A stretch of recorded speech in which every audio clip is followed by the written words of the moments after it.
अस्सलाम वालेकुम नाज़रीन कराम, मैं हूं आपका होस्ट अयाज अहमद। नाज़रीन कराम, आज 24 मई इतवार का दिन है। इस वक्त पाकिस्तान में रात के 10 बजने वाले हैं। इंतहाई अहम अपडेट्स के साथ आपकी खिदमत में हाजिर हूँ। गुजारिश करूंगा कि हमारे चैनल को ज़रूर सब्सक्राइब कर ले ताकि इन्फॉर्मेशन का यह सिलसिला आप लोगों तक पहुँचता रहे। नाज़रीन कराम, आज की पहली खबर बलूचिस्तान से है और इंतहाई अफसोसनाक है। कोयटा में चमन फाटक के करीब एक रेलवे ट्रैक के ऊपर धमाका हुआ। ट्रेन की बोगियां पटरी से उतर गईं और अब तक इतलात के मुताबिक 26 अफराद शहीद हो चुके हैं और 70 के करीब अफराद ऐसे हैं जो जख्मी हैं, जिनको हॉस्पिटल लेकर जाया गया। और इस हमले की जिम्मेदारी बीएलए ने कबूल की है। यह वही बीएलए है जिसके बारे में हमारे वजीर दाखिला जनाब मोहतरम मोहसिन नकवी साहब ने कहा था कि यह एक एसएचओ की मार है। याद रहे कि जिस वक्त मोहसिन नकवी ने यह बयान दिया था, उसके बाद मुतअद्दिद बार बलूचिस्तान के अंदर आम पाकिस्तानी लुक्म अजल बन चुके हैं। आम पाकिस्तानी अपनी जिंदगी की बाजी हार चुके हैं। अब ये जो सिक्योरिटी की जिम्मेदारी है, ये हमारी स्टेट की जिम्मेदारी है।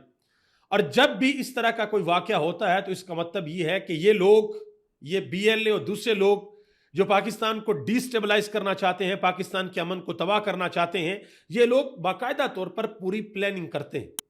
तो क्या इनकी प्लानिंग का हमें पता नहीं चलता? हमारा सिस्टम इनको पकड़ नहीं सकता? हम इनको कैफरे किरदार तक नहीं पहुंचा सकते? आज इस हवाले से पाकिस्तान के सोशल मीडिया के ऊपर लोगों ने इंतहाई सख्त सवाल पूछे हैं कि कहां पर है हमारी सिक्योरिटी एजेंसीज, कहां पर है हमारे वजीर दाखिला? जो सिक्योरिटी हमें अपनी आवाम को देनी चाहिए वो हम क्यों नहीं दे पा रहे? हम यहां पर क्यों फेल हो रहे हैं? और ये बड़े अहम सवालात हैं और बिल्कुल जायज और ठीक सवालात हैं। और जिस वक्त ये धमाका हुआ, इसकी शिद्दत इतनी ज्यादा थी कि करीब जो गाड़ियां खड़ी थी वो भी बाकायदा तौर पर तबाह हो गई। ये असदुल्ला खान ने इस हवाले से ट्वीट किया, बाकायदा तौर पर उन्होंने वीडियो भी लगाई। आप वीडियो के अंदर भी देख सकते हैं कि किस कदर खौफनाक धमाका ये था, कैसा ये हमला था। असदुल्ला खान लिखते हैं कि कोयटा में होने वाला धमाका इतना खौफनाक था कि करीबी पार्किंग में खड़ी 30 गाड़ियां भी जलकर राख बन गई और ट्रेन का हाल इससे भी ज्यादा खौफनाक है। आप अंदाजा लगाएं कि ट्रेन की पटरी के ऊपर यह धमाका होता है और करीब पार्किंग के अंदर 30 गाड़ियां खड़ी हैं, वो भी जलकर राख हो जाती हैं। तो आप अंदाजा लगाएं कि इस धमाके की शिद्दत कितनी ज्यादा थी।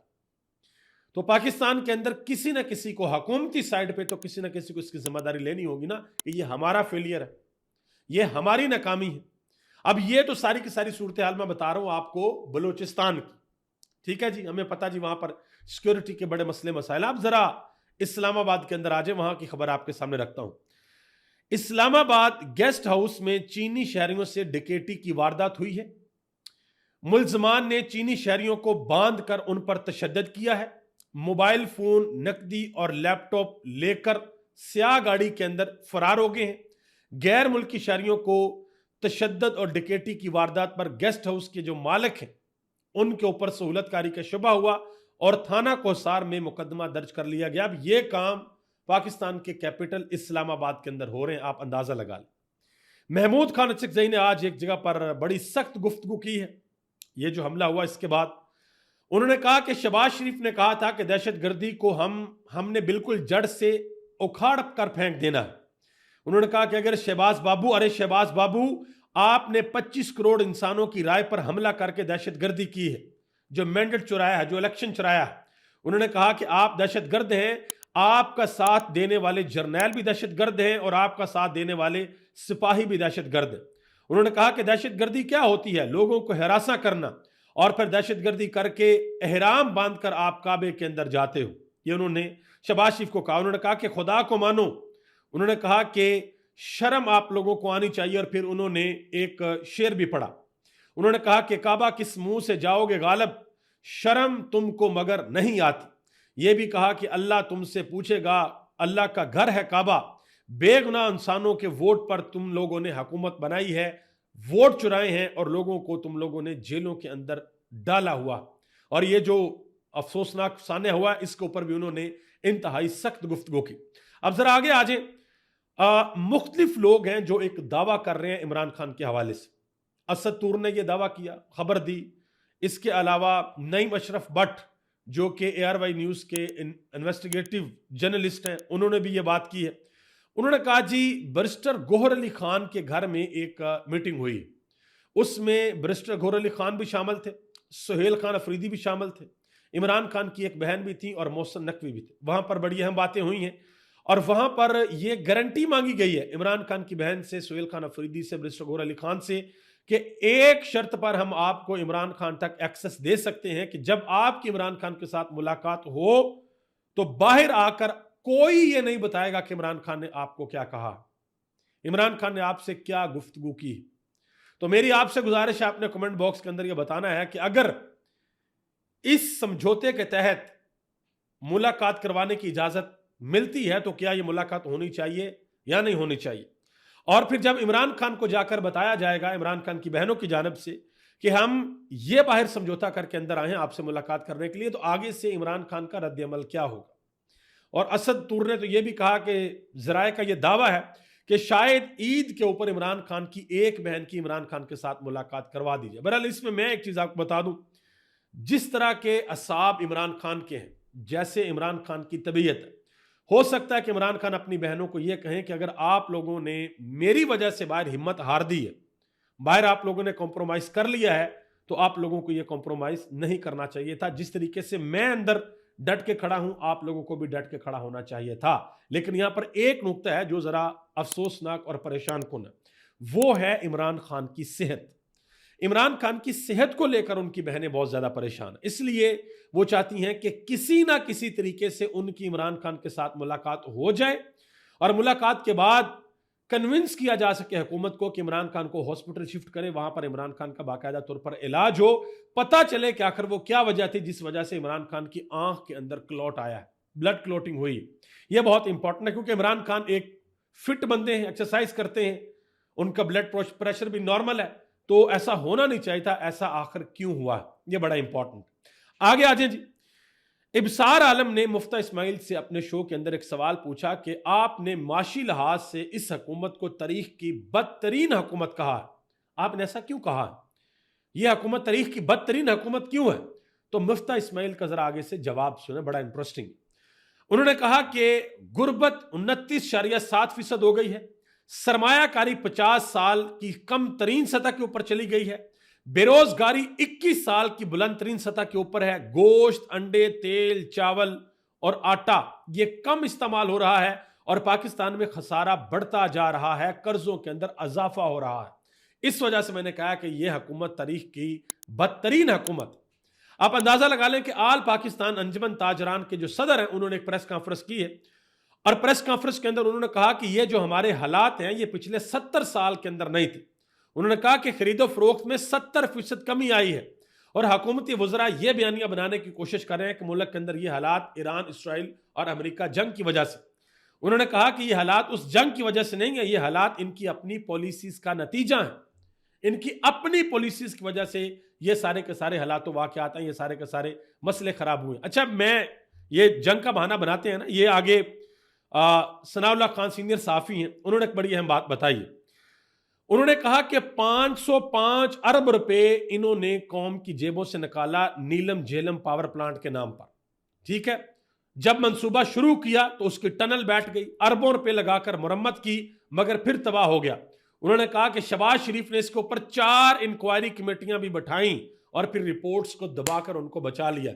ये ईरान अमेरिका जंग की वजह से हुआ है कि अरबों रुपए एक प्रोजेक्ट के ऊपर लगाया। पहले तो उसका तखमीना तकरीबन 100 अरब से कम था, बाद में पता नहीं कितने अरब के ऊपर चला गया, टनल ही बैठ गई, उसके ऊपर भी पैसे लगे और बाद में रिपोर्ट्स बनी, कमेटियां बनी और बंदों को बचा लिया गया, मामलात को दबा दिया गया।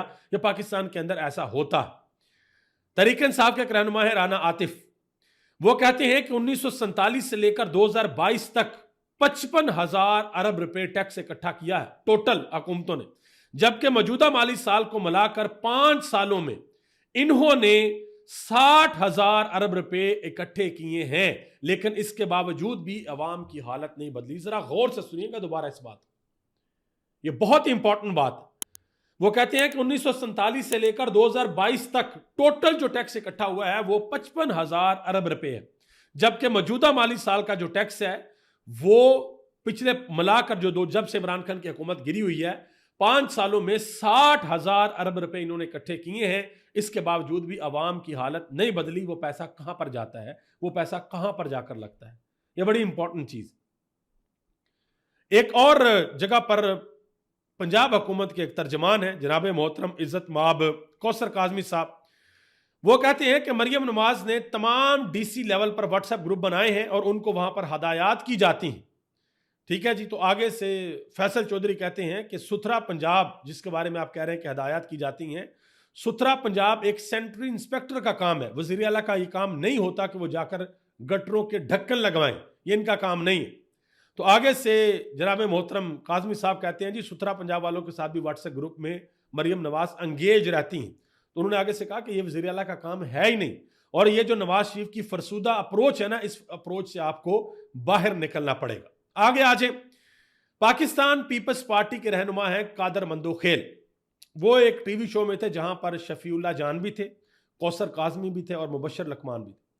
वो कहते हैं कि मैं लोगों में बैठने वाला शख्स हूं, ये शफी जान भी लोगों में बैठने वाले शख्स होंगे, और कौसर काजमी का पता नहीं, जिनका तल्लुक नून लीग से। वो कहते हैं कि लोग हमें गालियां देते हैं, बददुआएं देते हैं, और लोग कहते हैं कि आप लोग महंगाई के जिम्मेदार हो।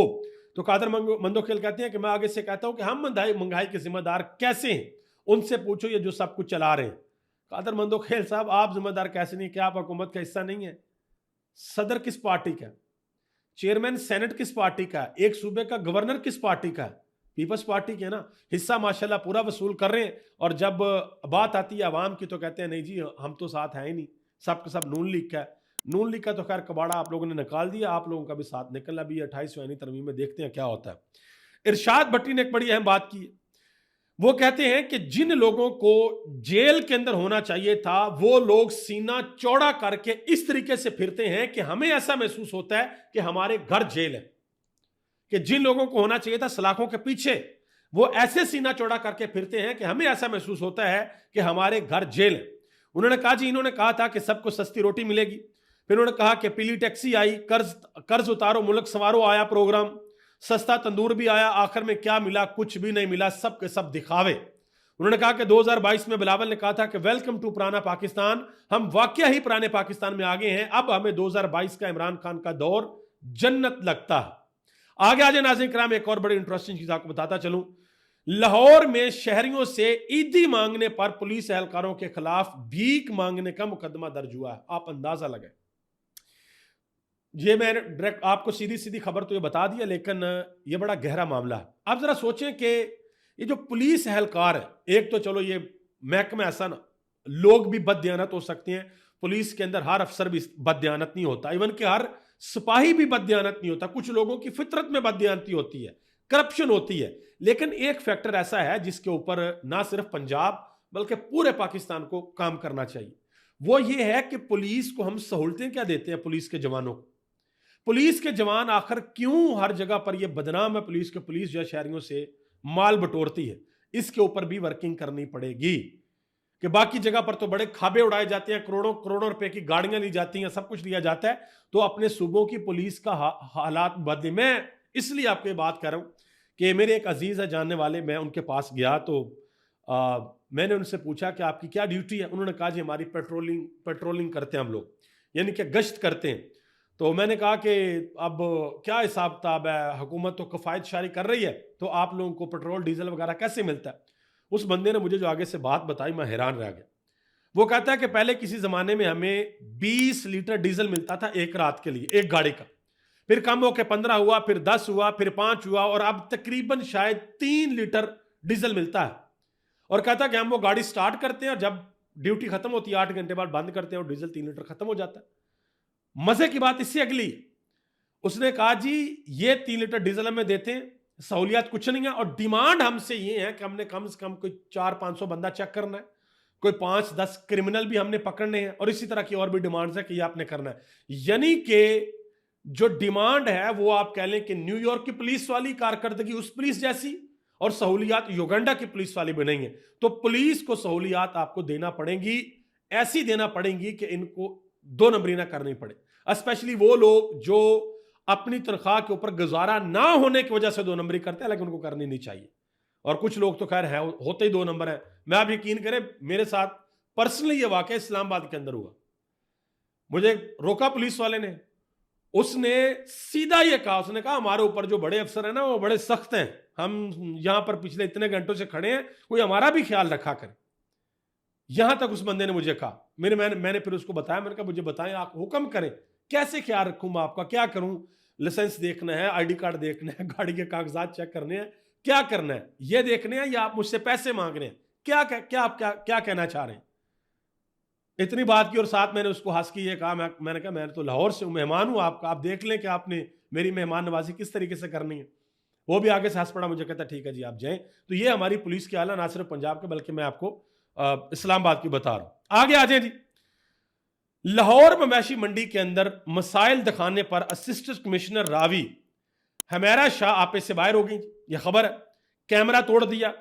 असदुल्ला खान साहब सीनियर सहाफी हैं, उन्होंने कहा जी जो सहाफी वहां पर थे बिलाल, उनके कैमरामैन को पहले अगवा करके गाड़ी पर लेकर गए, मुकदमा दर्ज करवाया। मुल्तान से तल्लक रखने वाले सहाफी इमरान नवाज मेहर के मुताबिक एसी साहब मुल्तान के अंदर शुजाबाद में तैनात थी जब, तो उस वक्त भी जीएनएन के सहाफी पर तशद्दुद करवाया था। और मेरा ख्याल है ये वही एसी साहब हैं जिनकी एक वीडियो वायरल हुई थी जब ये एक बेकरी के अंदर गई थी, जाकर कहा था जी आप लोगों ने बंद क्यों नहीं की हुई, तो बेकरी के मुलाजिम ने कहा था कि हमारे लिए तो रूल 12 बजे का, हम तो 12 बजे बंद करते हैं। तो उन्होंने कहा अच्छा अच्छा ठीक है, मतलब उनको पता ही नहीं था, खुद नहीं पता था कि खुद ही रूल बनाते हैं, खुद नहीं पता कि क्या रूल बनाया हुआ और क्या रूल नहीं बनाया हुआ। आगे आ जाए जी। आखिर में खबर है बड़ी इंपॉर्टेंट, ये एक रिपोर्ट है इक्तिसादी अमूर डिवीजन की रिपोर्ट।